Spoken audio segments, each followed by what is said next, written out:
Hi there, welcome back to Boba Painting. Before we begin, please like and subscribe. Thank you so much. Today I'm going to show you a few paintings that I worked on in the last couple months. These are just paintings I did relatively quickly to move my skill set forward.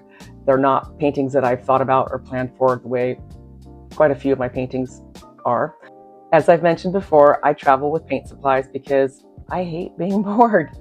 And hotel rooms are boring. All you can do is watch TV, which I never just watch TV, or I very rarely just watch TV. It has to be an amazing show for me to sit there and actually watch it. Otherwise, the TV can be on. I will be listening to the story. I will occasionally look up and see what's happening or what the person looks like. But most of the time, I'm just listening to a story the same way I listen to podcasts a lot or audiobooks. Anyway, so when I was in Florida with my parents working from there, I made this painting of these two women in Tunisia. I did it very differently, or I feel differently from most of my paintings. It's not very detailed. It's more gestural. It's a little, maybe not abstract, but it's, I don't know, it's more modern feeling to me. And I really love this photo that I took while I was visiting my sister there almost a year ago, of these two women sort of looking down the street, wondering what's going on.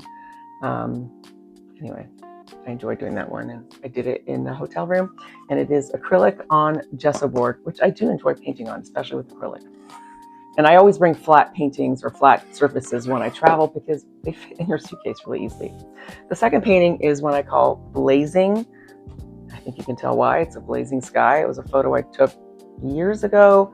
I was standing in a parking lot, and I just thought the sky looked gorgeous.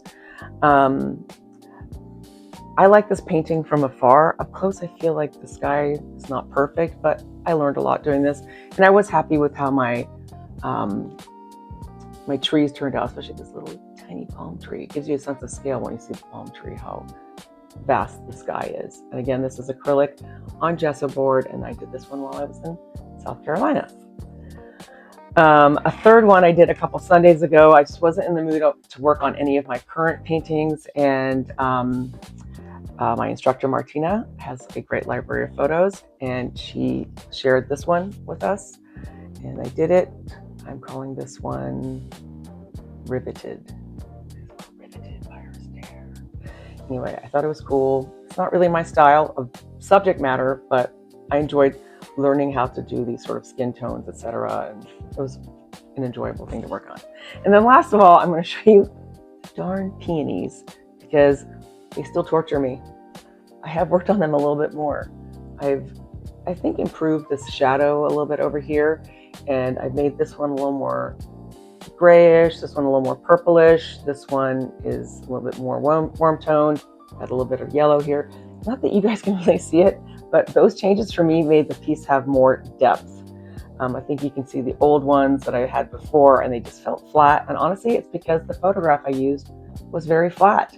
And that's one thing to learn, is look for a photograph that has depth of color. Even if the subject matter looks like it's all the same color, a good photograph shows a variety of color in it, even of something that just looks like it's all shades of pink.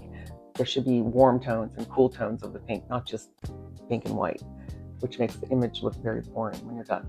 So that's pretty much it. Before I go, please like and subscribe. Thank you so much. Have a great day.